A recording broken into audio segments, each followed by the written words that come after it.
My name is Steve Higgins. I'm the executive editor for Spectrum Media and the Desert Valley Times here in Mesquite. It's great to be with you here.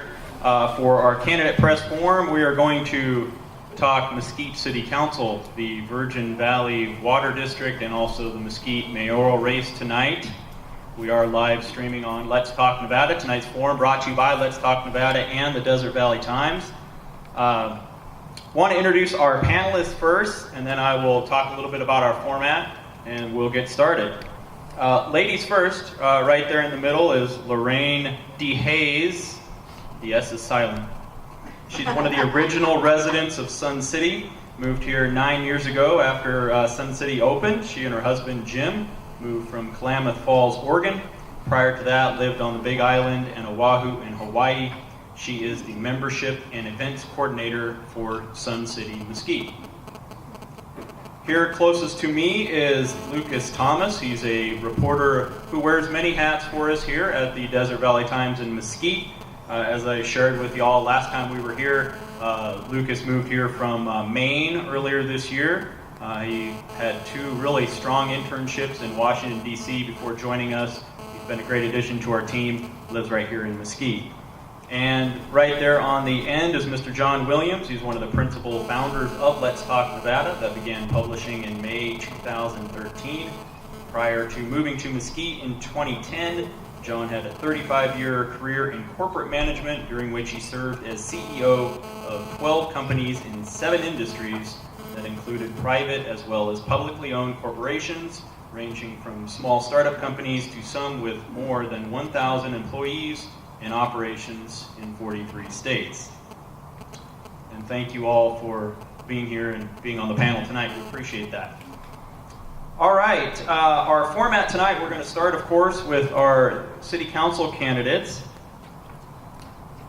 And once I turn the page, I'll tell you how it's all going to work. Each of our 3 panel members will ask each candidate 3 questions in a rotation. Panelists will have 15 seconds to ask and explain questions, and each candidate will have 75 seconds to answer for a total of 1.5 minutes for each question. At the beginning of each session, the moderator, that's me, will give each candidate a minute to introduce him or herself to the audience and explain why he or she is running and why he or she would be a good choice. The timer right there will tell you when you should wrap it up. All right, I would like right now to introduce Mr. Corey Clementson from here at Wolf Creek, and Corey, where are you? There's Corey right there. Just like to bring him up and certainly thank him, as always, for his hospitality and letting us hang out at one of the prettiest places here in Mesquite. Thank you, Steve. First and foremost, want to thank Steve, the DVT, John, Let's Talk Nevada, and Sun City for being here and putting this event on. As you know, this event has started a few years ago to really give the press the opportunity to ask our wonderful candidates great, honest, tough, but fair questions, and give you, our great citizens of Mesquite, a chance to listen to our candidates in a nice setting with lots of good questions so you can make an informed decision about who you will vote for and help you with that. And hopefully it provides some great information for you to make a good informed decision. So thank you. I want to first also thank our wonderful candidates tonight. We've got some great candidates, the folks that have participated here on our city council, our water district, our mayor race. So thank you in advance. And also, probably want to thank our wonderful staff here at Wolf Creek. They work very hard moving chairs and tables around the afternoon, and our wonderful chef, Chef Allen back there, so we give it up for him for putting together these wonderful hors d'oeuvres. Thank you. Justine, who's our food and beverage manager, wanted me to make sure that I at least took the opportunity tonight to let you know that Wolf Creek is open back for dinners on Friday and Saturday night. And so please come out and hopefully enjoy it. We have our, as you can see, our wonderful new furniture. We have fantastic food. We hopefully will see you there on Friday night as we open up back up for dinners. Once again, want to thank everyone for participating in this event. It's been real special to put it on and have the press take this as their event. We're so glad to host, and thank you very much, and want to wish you good luck tonight. So thank you.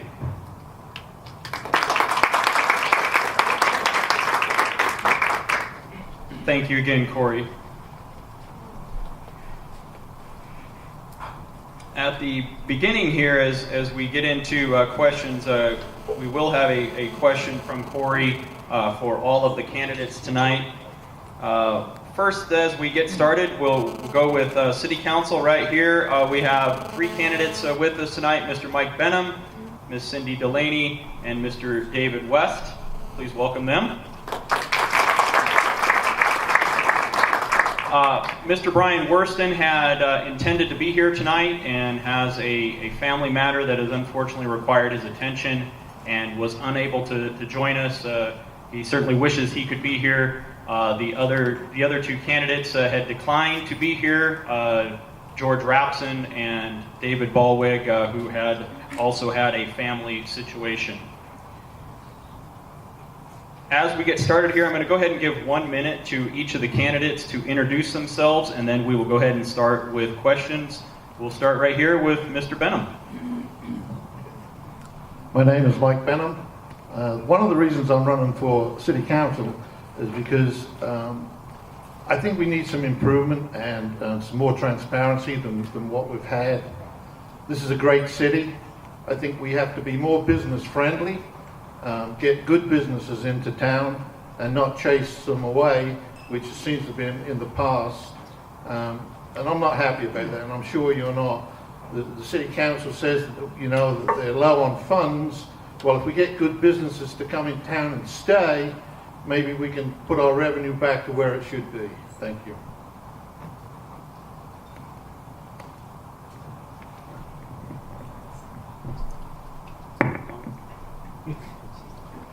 Hi, I'm Cindy Delaney. I was appointed to Mesquite City Council May 27th, 2014. And I would like to continue making a positive difference in this wonderful city of ours. I believe that we've already become business friendly, and I think that there's a bright future for Mesquite. I got a little note today from our city manager. Deep Roots today renewed their business license and paid over $41,000. And in their quarterly gross sales, they paid in over $28,000. Do the math on that. That's well over $100,000 a year. I think that things are getting better. I think Mesquite has a bright future. And I think that we need to continue moving forward and doing things that make Mesquite the wonderful town that we all moved here for, and so that we can have a great future for our children and grandchildren.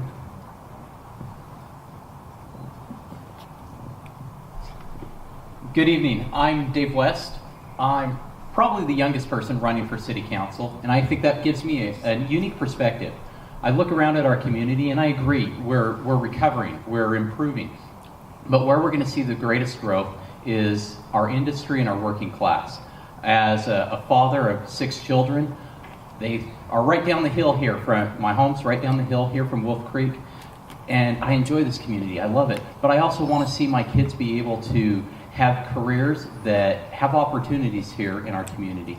We have great opportunities for our seniors and our retirees, and as we develop more industry and more economic potential for increased wages and better opportunities for our kids that are graduating from high school, that maybe they won't go to college here, but they will come back to our community, invigorate it and enliven it, and build everyone so everyone prospers here in Mesquite. Thank you very much. We will start with a question from Corey Clementson here for the City Council. I'd like each of you to answer the question. Currently, Mesquite has 3 seats on the board and pays 95% of the revenue, and Bunkerville has 2 seats and pays 5% of the revenue. We understand that City Council cannot control the water district and its decisions. If the VVWD votes to raise rates in the future to match Las Vegas rates, this would potentially jeopardize the financial stability of the golf course industry and eventually the town. If this were to occur, would you be willing to vote as a council member to advocate with the Nevada State Legislature for a change in the number of seats held by Mesquite and Bunkerville to better reflect the current revenue and usage? Absolutely. The golf industry is huge. Okay. We on? Okay. The golf industry is huge for Mesquite. We all know that. Brings in visitors, brings in money, and water is a big issue. There's no doubt about it. It's all over. But yes, I would definitely agree with that, to have more people and sign a petition or whatever it takes to keep our golf industry strong, because it is huge for this community. It brings in a lot of money. I think that it's something that we definitely need to look into.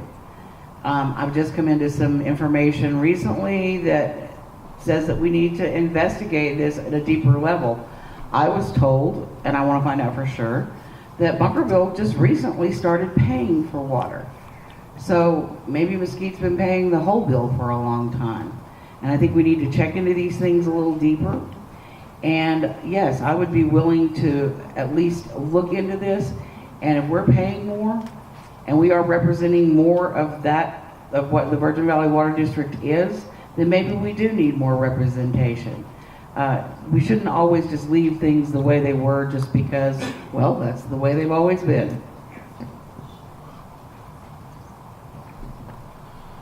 One of the great things about the Virgin Valley Water District is it's much like the Mesquite City Council, that there's a 5-member board, and 3 of those seats are held by citizens of Mesquite, typically. Now, that majority controls that board, and when the citizens of Mesquite are united, and when the board members from the city of Mesquite are united, they will ensure that our interests are protected here in Mesquite. And that includes the golf courses. We need to recognize that there are different types of water here in our valley. There's culinary water, there's well water, there's affluent water, there's river water. Each of those are a unique resource that have to be priced individually and used to the best for the community as a whole. If we ignore that fact and try to put the same price on everything, we will fail the city. And I believe the board is doing well with that right now. But if there's a point where there's a threat to the economy of Mesquite because of water prices, then we have to readdress that issue. Thank you. It's my turn to stop talking, and it's the 3 of you. You get to start talking. John, take it away.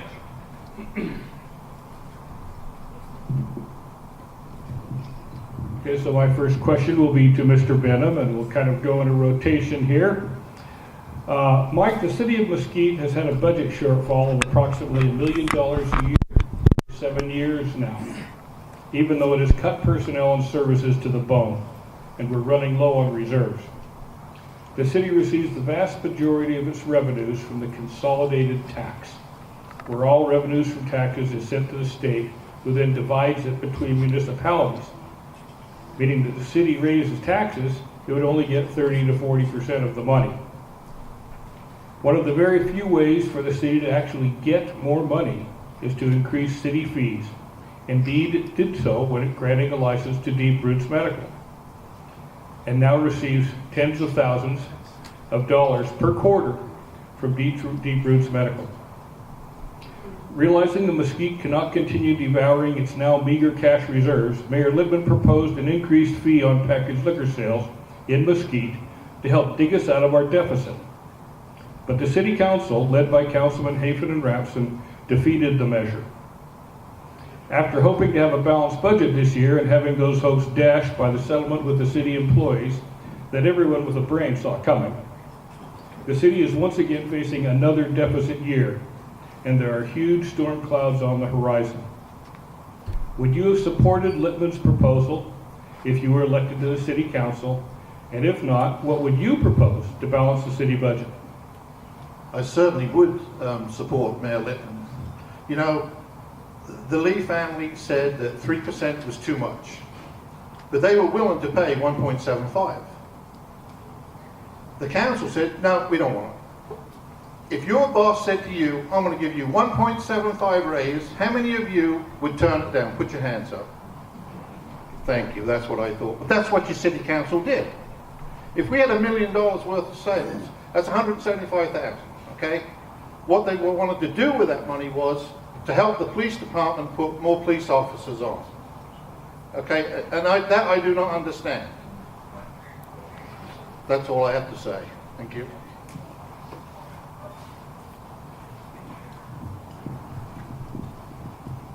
Hi Cindy, how are you? I'm really? I'm great. How are you? I'm wonderful, thank you. My question is, what can the City Council do to enhance the growth of Mesquite? We can continue to do exactly what we've been doing, and that is to find ways to sell the land that we have more than enough of. We can continue to approve business licenses when they even have to come to us at all. Encouraging growth is one of those things, like it's like watering your plants. As long as you're out there and you're kind of pushing it along, it comes. I think we've done a lot in this city as far as you know, we set up the funds for MRB as we took out of I'm trying to think, 24%. I'd have to look at some numbers, and set that aside to go to MRB and to help economic growth. We were all very much in favor of that. And I think those are the kind of things that we can do. We have committees and we have people that are out there really trying. MRB is bringing in things like RevRB. And I mean, growth has started in Mesquite again. Look around you. There's construction. There's new businesses. It's an exciting time. Thank you.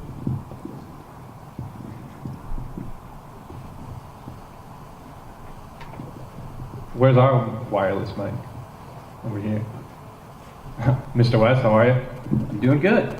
You mentioned in your opening that it's important for the city to kind of develop a workforce for the future, so your kids can have some industry in this city. So give me a concrete way of how we do that. How does the city develop a workforce going forward that can accommodate, you know, the businesses that this city wants to bring in? How can we do that? I think it's going to be a matter of attracting businesses that have a demand for that workforce. I don't think we're going to right now have growth based on our current population. And that means groups like we just mentioned, RevRB, they are going to need skilled laborers. We're seeing some things with Mesquite Works and some of the other organizations here in town that they're actively seeking monies to provide training, to provide skills development. At our high school this year, they're starting a culinary school, or culinary classes. Those are going to develop into higher paying jobs instead of a minimum wage jobs that will not be able to support a family in the future and frankly can't support a family now. So as those businesses are attracted and as they come in, and that comes from the incentives the city's willing to give. Ms. Delaney just mentioned we have tons of land. We need to make that land available and make compelling argument to businesses that we're going to give you the land for the guarantee of paying those higher jobs. So. Okay, we'll change the order now, and this question will be for you, Cindy. And I apologize, this is a long question. It takes some time for me to... You only have 15 seconds, he said so. You better not shut me on. But I'm going to ask the same question of Mayor Lippman and of Sandra Raymaker, the three incumbents who are here tonight. So I've asked them to pay attention so we don't have to sit through the question when it's their turn. The tradition of debates and press forums such as this have long been the place where journalists and citizens can ask candidates for public office questions about their intentions as elected records as public officials. In recent years, and in this election season in particular, there seems to be a perceivable effort by many candidates to try to avoid such debates and forums. Starting at the top, Donald Trump refused to attend one primary debate and has recently raised questions about whether he'll participate in upcoming debates. At the Nevada U.S. Senate level, candidate Catherine Cortez Masto proposed 3 debates between herself and her opponent, Joe Heck, several months ago, and Mr. Heck finally agreed to one last week. In Congressional District 3, candidate Rosen proposed 2 debates with opponent Tarkanian in early August, and last week Tarkanian grudgingly agreed to one, and only on the 2 days of Rosh Hashanah, where his opponent is a Jewish leader in the community. Getting a little closer to here, in Congressional District 4, Crescent Harvey and Reuben Kewin proposed 3 debates on forums months ago, and Hardy has yet to agree to participate in any. And so here we are, at the premier candidate event in Mesquite. 2 of the 6 city council candidates, Mr. Candidate David Ballweg and City Councilman George Rapson, both declined to participate within 1 day of receiving the invitation more than 30 days ago. As you heard earlier, a 3rd candidate, Brian Worson, tried to reschedule a prior out-of-town family commitment, but was ultimately unable to make it, while offering to meet anytime at any place to answer unscripted questions on camera and on the record, an offer that I will surely take him up on, and I'll invite the DVT to participate in that message. The press and the public should be alarmed about this trend by elected officials and candidates to resist or refuse to subject themselves to questions from the public and the press in a debate-style public format. I know that I am. With that explanation and background, I now ask Cindy what your position is regarding public officials making themselves available and accountable to their constituents and the press, and what you would do to increase public access. Well, I think I'm about one of the most transparent, available people here. Everybody knows where they can find me. Everybody has my phone number. And I cannot speak for those candidates that are not here. I'm here. I've been to every single one of these, and I've got several events coming up that you can come and ask me. If not, call me. Leave a message with Joy at City Hall. I'll get back to you. I think that what we can do is, you judge people on how they act. I can't say why they're not here. I can't force them any more than you guys could force any of the other candidates you just mentioned to show up. This was a choice. It's an option. You guys very graciously give us the opportunity to come and meet and greet and talk to people and answer questions.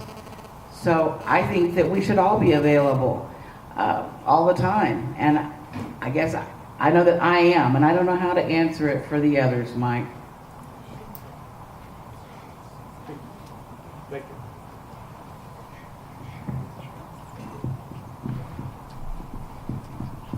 Good evening, David. In order to mitigate the efforts of secondhand smoke on the health of casino employees, do you favor a city ordinance to ban smoking to protect casino employees from exposure to tobacco smoke? Or do you favor a city payroll tax to provide a health care fund for casino employees when they offer or when they begin to suffer from the effects of exposures to tobacco smoke? Or are you in favor of doing nothing, a city policy on employee exposure to tobacco smoke? David, would you provide a brief explanation for your position on tobacco smoke exposure? My position comes from seeing my coworkers over at Reliance Connects. Many of them go into people's homes, and the proposals that I've seen don't address those kind of issues. Many people are exposed to secondhand smoke in a lot of different areas. I understand there are major health implications for our casino workers here in town, but I'm not sure that here at the city council level is where that needs to be addressed. All the other smoking laws in the state of Nevada have been addressed at the state level, and I would continue to defer to that level to make legislation on that issue.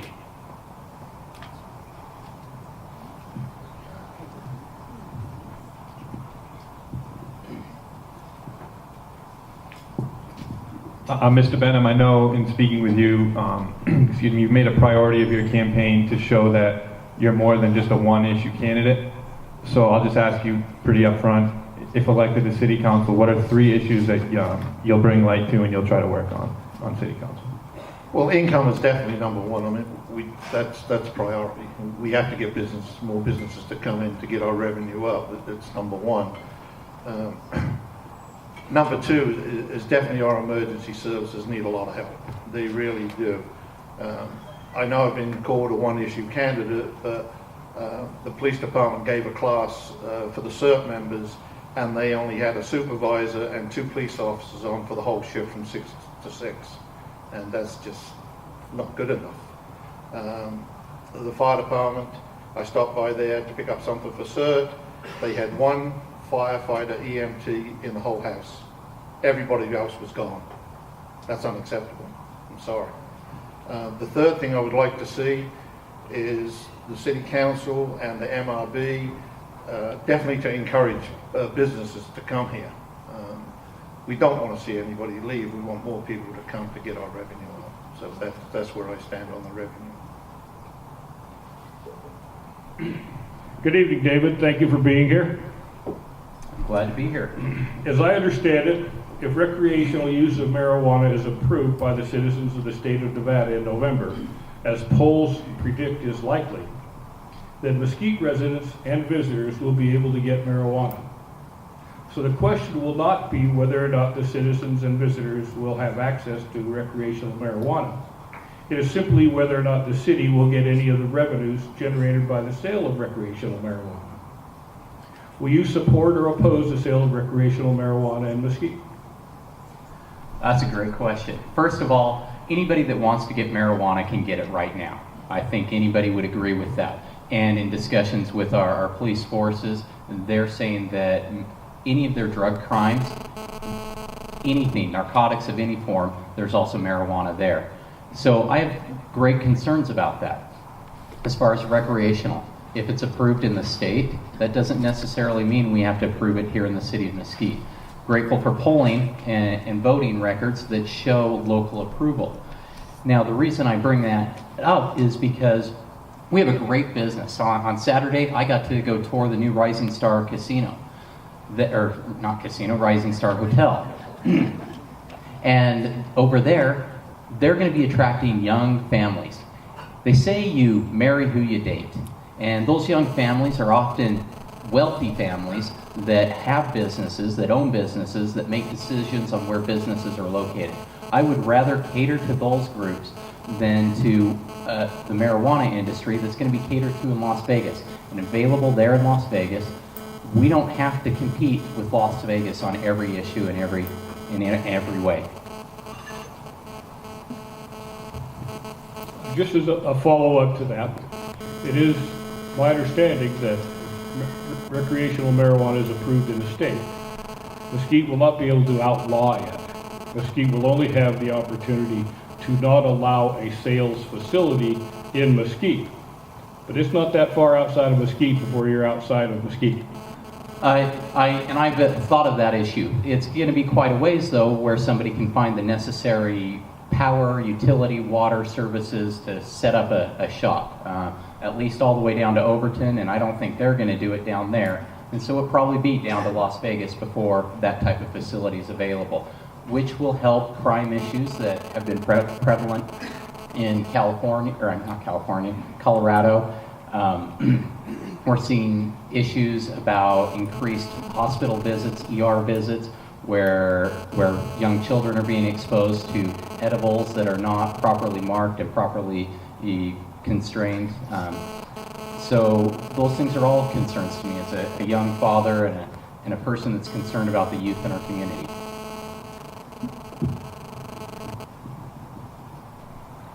Good evening, David.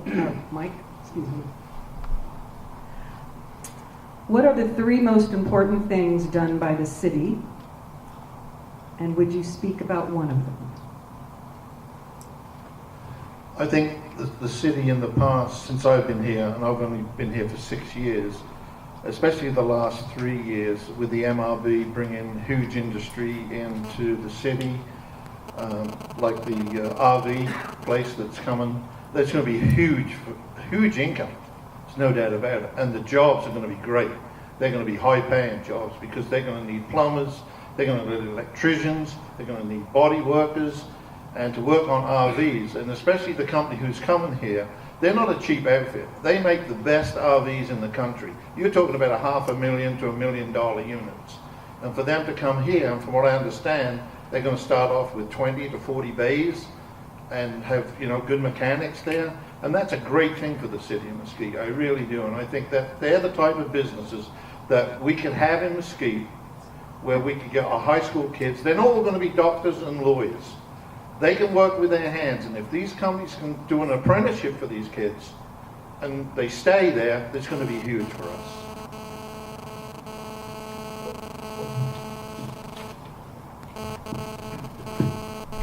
Got a resident submitted question for you, Ms. Delaney. Okay. This is from Pat Gallagher. Did any of the current members of City Council question the need for an additional police officer, especially when the city is imposing mandatory cutbacks of all other city departments? No, not a bit.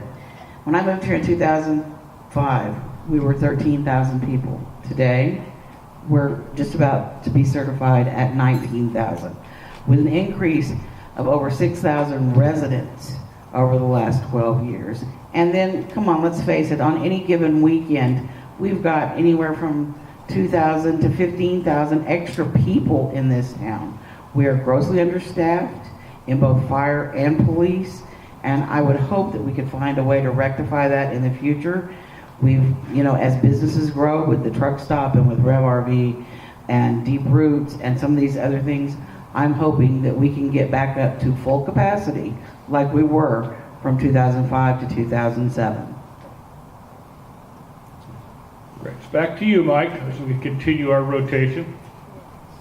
The use and protection of federal public lands is an important issue to many Virgin Valley residents. Do you support the continued ownership and management of public lands by the federal government? Or do you support the Bundy and Hardy positions that want to see public lands turned over to local control? I follow the law. And whatever the law is, I'm going to follow it. I'm not a lawbreaker. If the government says it's their land until they turn it over, it's their land. As much as the Bundys may say, well, it's our land too, until, like I said, till the federal government say, yeah, we're going to give you X amount of land. It would be like the city of Mesquite owning land and a developer come in and say, no, that's my land, now I'm going to take that. It doesn't work that way. The law is the law, and I support the law.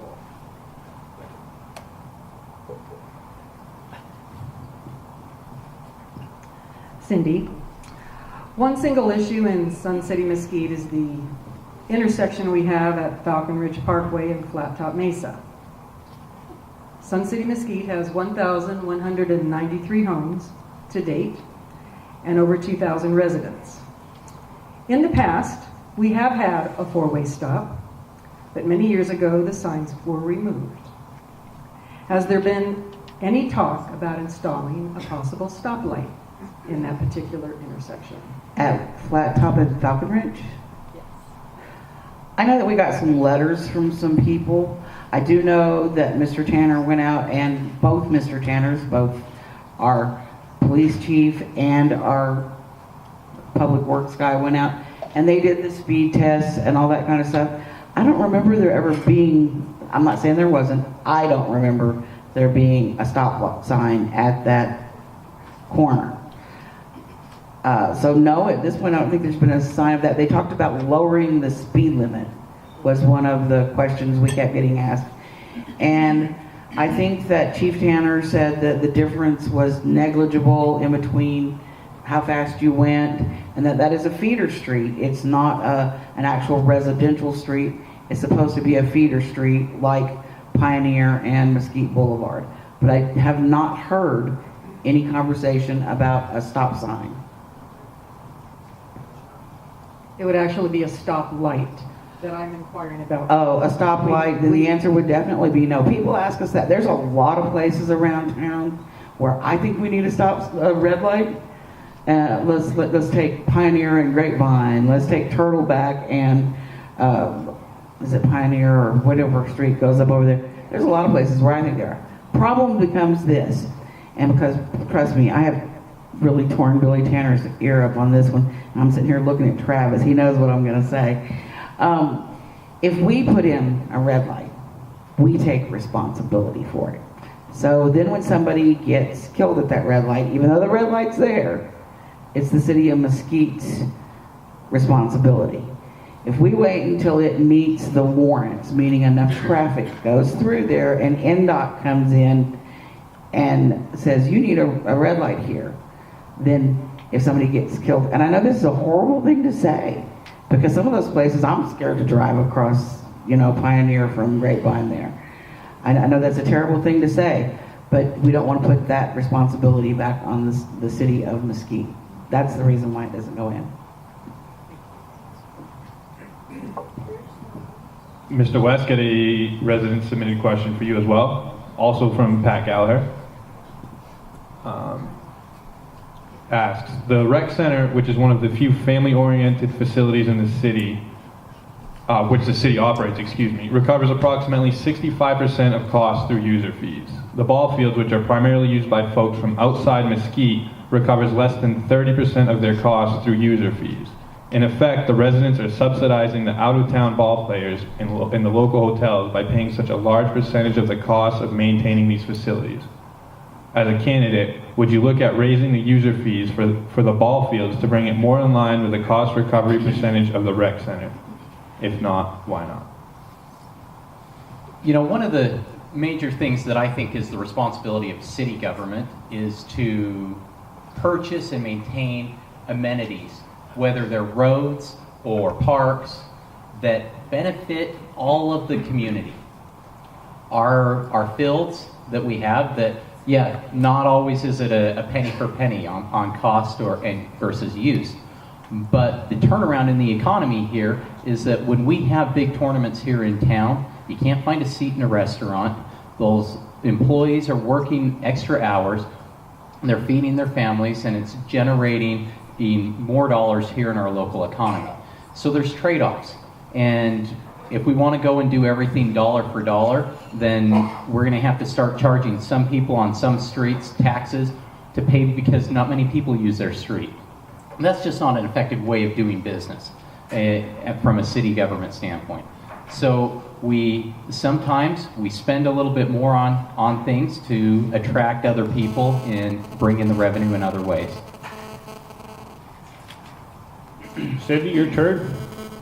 Again, I'm going to repeat a question I asked somebody else earlier because it's important, and you were a vote regarding the budget shortfalls we've had for the number of years, and Mayor Littman's proposal to raise the license fees, don't call it a tax, on packaged liquor, and I believe you voted against that proposal. Do you still think that was a good vote, and if so, why? Yes, I do. And I think that Mayor Littman himself would vouch for the fact that in the early stages of this discussion, I was very much in favor of it. And I think that was when we believed that we could impose this excise tax on just alcohol. And it seemed very simple. Then we get to the state level, and good old Nevada, and don't get me wrong, I love Nevada, but we do some things in really strange fashions here.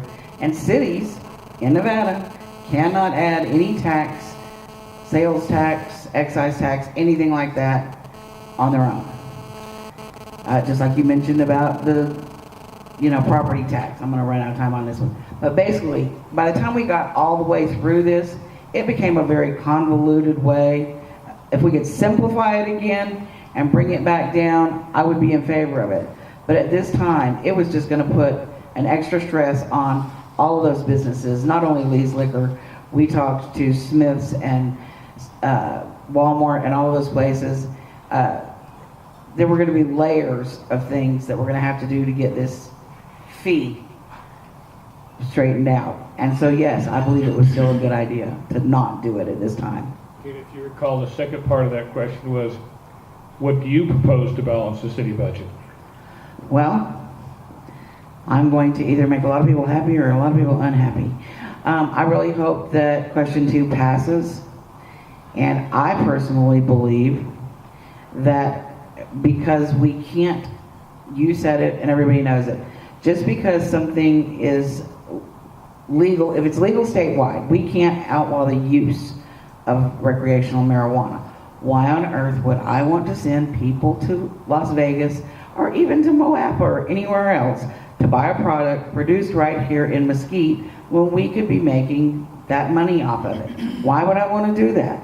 So I hope that question 2 passes, and I think that will make a huge difference. Anybody that wants to can contact me, and I will give you links to multiple stories across the nation that show where things like recreational marijuana have basically saved small towns. And there's not a real increase in crime. Like David said, if I want pot, I can go get pot right now. But I think that those are some of the things we do, and increasing business, but that takes time.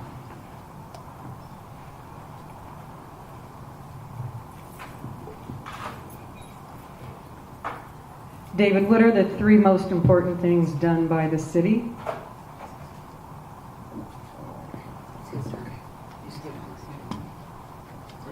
Okay. We change every time, Michael. All right. The 3 most important things done by the city. One, like I said in my last answer, is that cities and municipal organizations, they buy the things that it's ineffective for individuals to buy themselves. Things like roads, parks, recreational facilities. The second thing a city does is it provides an environment for regulation, appropriate regulation, to keep some businesses away from schools while encouraging development in others. The third thing a city does is it provides a sense of community. And here in Mesquite, we have a great sense of community. We have a lot of people from a lot of different backgrounds. And here, I'm happy to be part of it. I'm happy to be somebody that's seeking your vote as a city council member to continue to provide opportunities for everybody here in our community.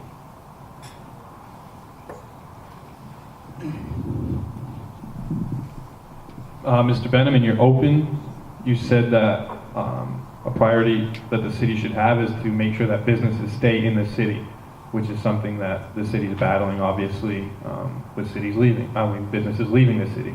So how do we keep businesses in the city? Are there regulations that need to be implemented or removed? How do we keep businesses here in Mesquite?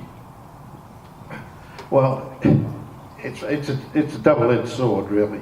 The city council, I mean, we have the MRB who brings businesses in. We have the chamber who can help them. The city council can support the MRB to get them in, but it's not the city's job to actually bring them in. That's what they pay the MRB for. As a council member, I think it's a great idea to sit down with all the businesses and say, hey, how can we help you and what can we do to help you stay here? Instead of letting them just fold up the doors and go. Well, we've lost some good businesses here. We lost the Mexican market, okay? We lost Burger King. I mean, these are places that, residents go to. I know I've heard that Wendy's is coming in down 18. The one thing I really would like to see is that businesses are coming and be on Mesquite Boulevard. I mean, I had a lady stop me as I was coming out of City Hall. Swear to God, she said, could you tell me where downtown Mesquite is?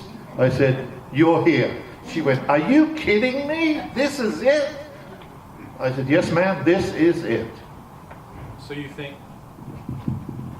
think a better line of communication between city council and the business would help that? I do. I think with the MRB, the Chamber of Commerce, and the city council, if they could all get together and meet with the new businesses coming in, and so everybody's on the same page. You know what I mean? If I ask you a question, by the time it gets to Mr. Williams, it's different. This way, all the outline is done. In fact, I know a lady who wanted to open a business, and she was just about to open, and they came in and said, no, you can't open, you don't have a grease trap. She said, but I'm not cooking, I'm baking. They said, don't matter, we're not giving you a license. These are the type of things that drive businesses away, Where a simple solution, when she put the permit in, they should have sat down and says, this is what you're going to need, and then she would have been happy. So that's where I'm at. Mr. West, there's a question from one of our readers directed at you. Awesome. Do you think prayer should be part of government meetings? You know, I answered this question in the primary forum. The Supreme Court made that ruling. They said that it's okay, it's legitimate, even if it's one religion dominating it. I think I'm going to give the same answer I gave then. We need divine guidance. City Council needs heavenly help sometimes to make the right decisions, and if a pastor, a preacher, a reverend, a priest wants to come in and offer that blessing, I'm not going to turn them away.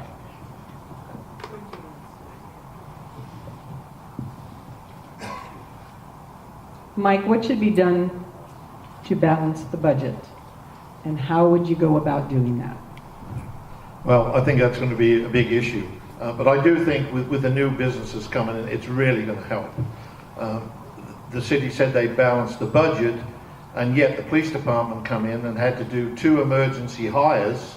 So maybe the budget's not going to be balanced this year. They're down to the bare minimum staff. There's certain departments in the city that only have 1 person in it. So I'm just hoping that with all the new businesses coming in, the revenue goes up, we can get the staff back up to where it should be, and make Mesquite a safe and healthy place to live.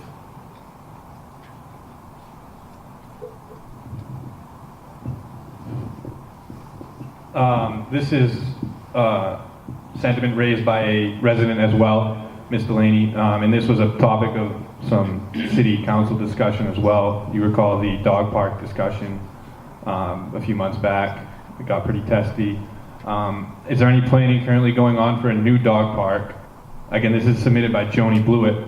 Grant money is available to build a dog park, so what is the status of a new dog park? It's definitely being looked into at this time. Mr. Montoya and along with the mayor and some other people are looking at different locations. But since I have extra time, I have to say that Mr. Benham, while you're a good friend of mine, you got it wrong.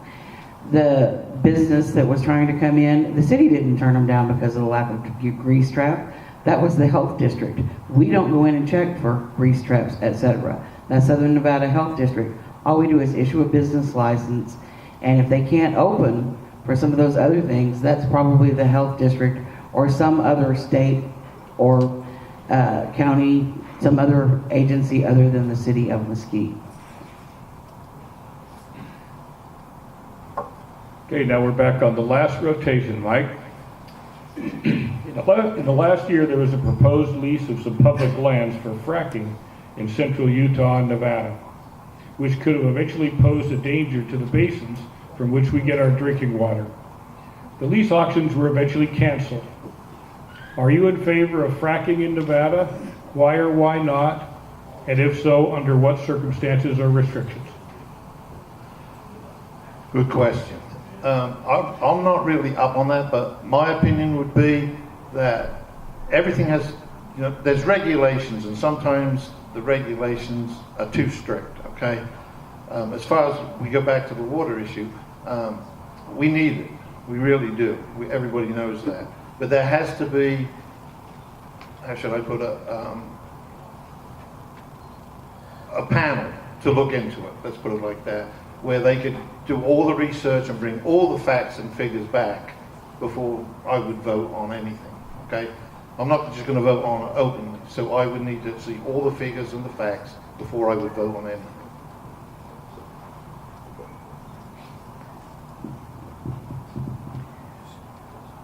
Cindy, I asked David earlier in order to mitigate the effects of secondhand smoke, which is always a big topic in Mesquite. On the health of the casino employees. Do you favor a city ordinance to ban smoking to protect casino employees from exposure to the tobacco smoke?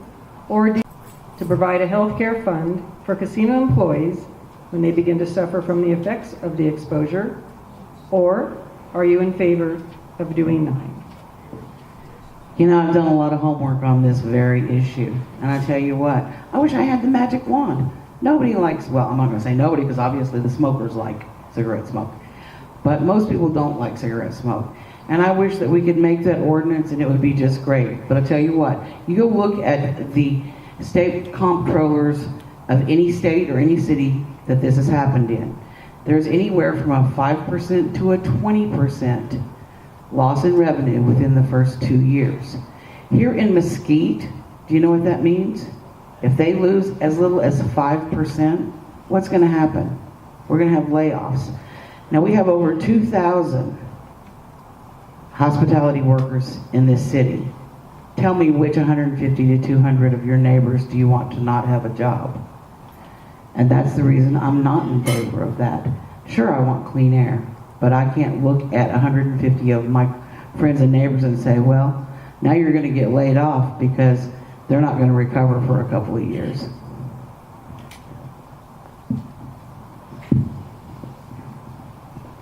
Mr. West, as the city heads to the voting booths to pick a city council, the city's also kind of developing its charter committee, which is sort of unprecedented territory, I guess, for the city.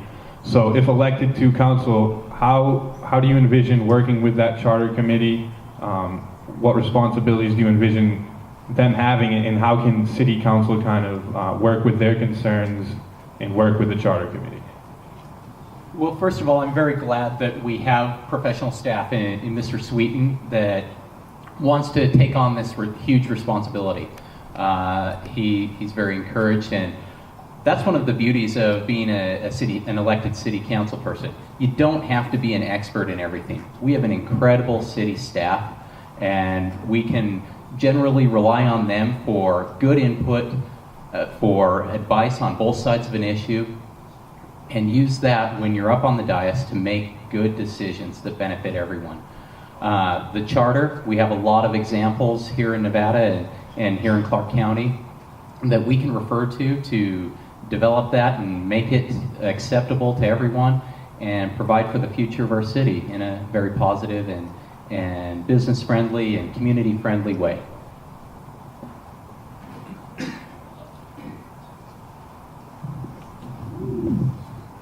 Well, I could just scream. Cindy, my last question for you. Concerning the shipment of nuclear waste to Yucca Mountain, Congressman Heck says he's open to negotiating about bringing nuclear waste to Nevada. Danny Tarkadian thinks Yucca Mountain is ideal for nuclear waste storage. Congressman Hardy started his first term pushing Nevadans to support some kind of bargain in exchange for turning Nevada into the nuclear test dumping ground for the nation. Congressman Amidei also wants to have that discussion, and Hardy said, I don't think there's a better place for it. Much of that toxic waste would travel right through the center of Mesquite on I-15 on its way to Yucca Mountain. Do you support or oppose such proposals? Well, as a former truck driver, I'm not particularly worried about it traveling through on I-15. Those kind of loads, and we've hauled some really hazardous material loads, are very well sealed, and if need be, have police escorts, etc. I guess my answer to that would be, I guess I'm just glad I don't live near Yucca Mountain. And should we put, where do we want to put this hazardous waste? No, I don't want it in Mesquite, or in Nevada, but it's got to go somewhere. So I think I need to do more research and more homework on this issue. But like I said, as far as it traveling through on the interstate, I'm not concerned about that.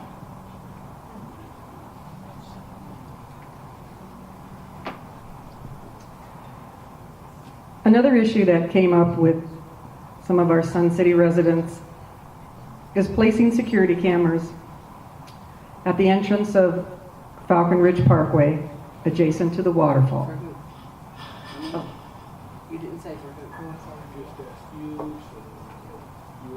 David.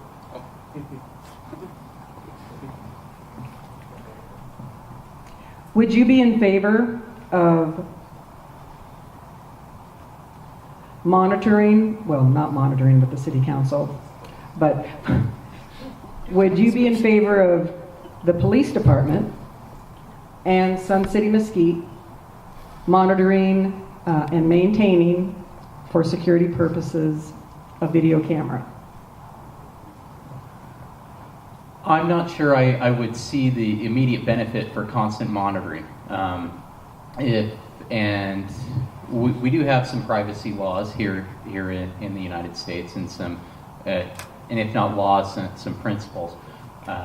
But traffic cameras and security cameras are often used to record and document by businesses, and if there's a need for somebody to do it in their private business, I would encourage it. I know there are cameras here in the city that do monitor some intersections, and this police department has access to those when needed for law enforcement activities. I'm not really sure I understand with your question what would be the purpose behind it, and without understanding that, I couldn't comment on whether the city should devote the city's limited resources to monitoring or enforcement. Well, one of the reasons why the question came about was a few years ago we had an issue of break-ins in Sun City, and it was brought up at many of the meetings that we had up there. If we had a camera, then we could monitor license plates, and it would feed into the Mesquite Police Department, or possibly our IT department would also help with monitoring that. So that's basically where it came up from.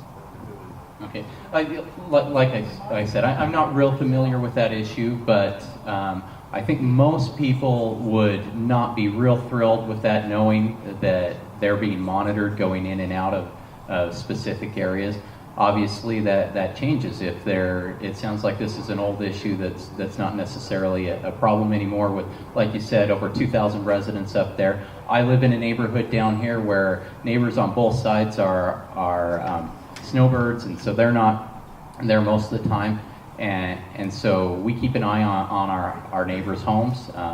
And I think that's where it first starts, is being part of a community, being aware of who your neighbors are, and being a little suspicious when there's somebody there that doesn't look familiar, and maybe giving a quick call to the non-emergency line over at the police department and say, hey, can you just do a drive-by on my street? And our police department's really happy to do that on their regular patrols. And I know in my neighborhood that's helped in some instances, keeping some people that weren't supposed to be there.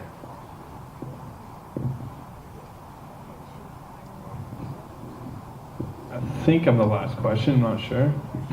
But Mr. Benham, since the other two candidates have addressed this issue, I'll give you a chance to address it. The Clean Indoor Air Initiative, obviously it's been talked about quite a bit, especially in our newspaper.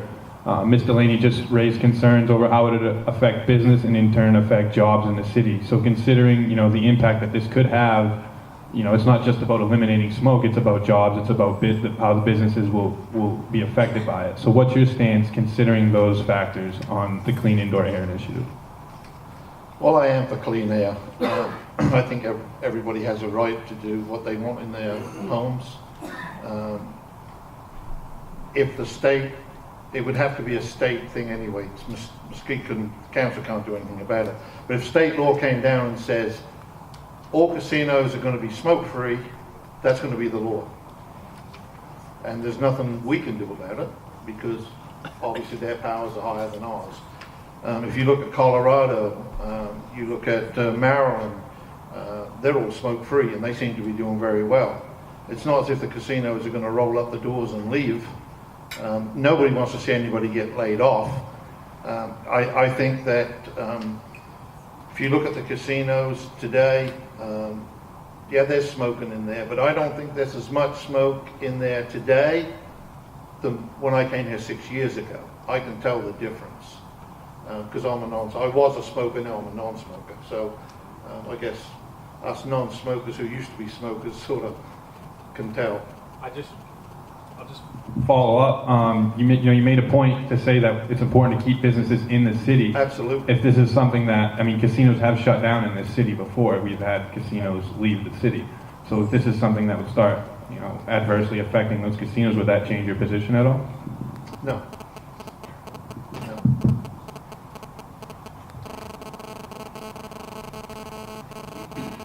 Finish the rotation. My last question to Mr. West.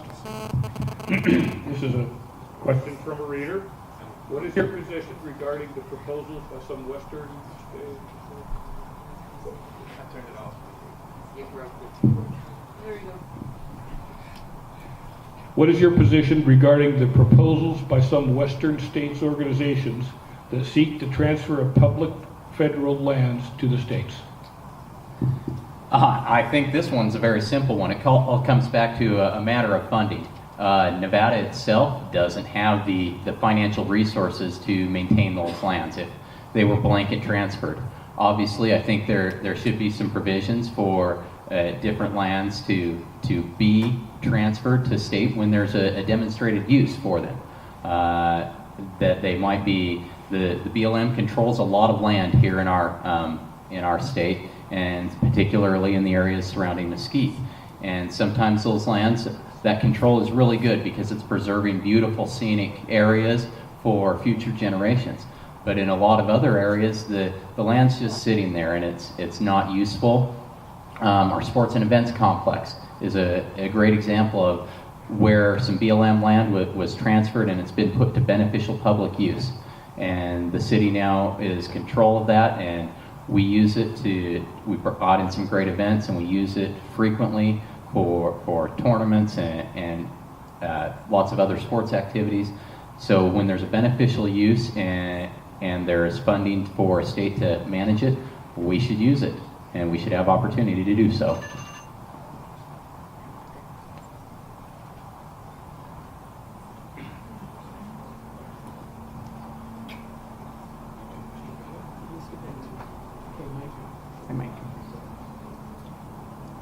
What does the master plan for Mesquite look like? Well, I'm on the committee for the charter, and we were talking a little bit today about how the charter will affect Mesquite, and I think it's going to be a great thing. I really do.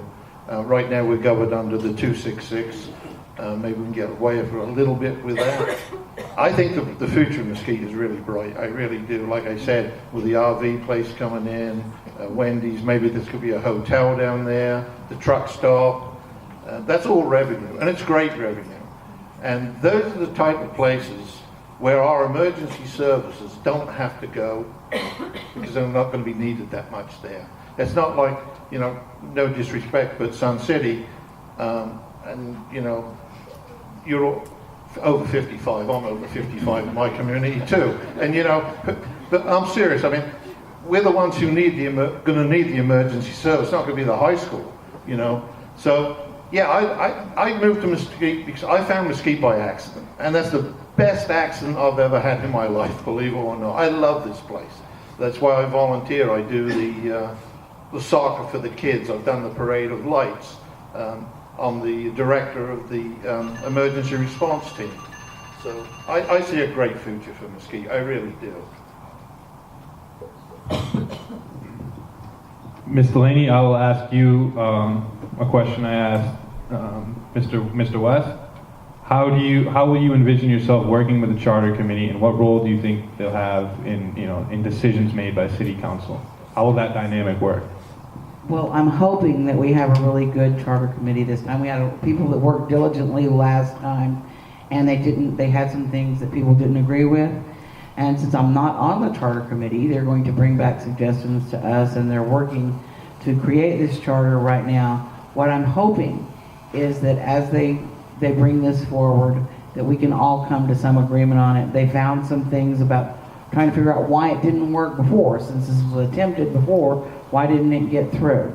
And I think they found some of the big holes in that plan, and they're going to try to figure out ways to fix those. Since I'm not on that committee, I'm just going to get to vote on what they do. I think we're going to have to wait and see. Deep breath, everybody. All right, you're done. How about that?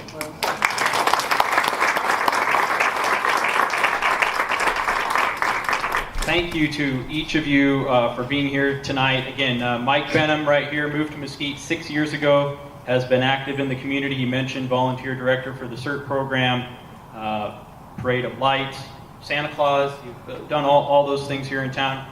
Cindy Delaney, appointed to the City Council in May 2014, is now seeking election to that seat. Cindy moved here in 2005 after spending 7 years traveling the country, driving a truck, as she mentioned, with her husband.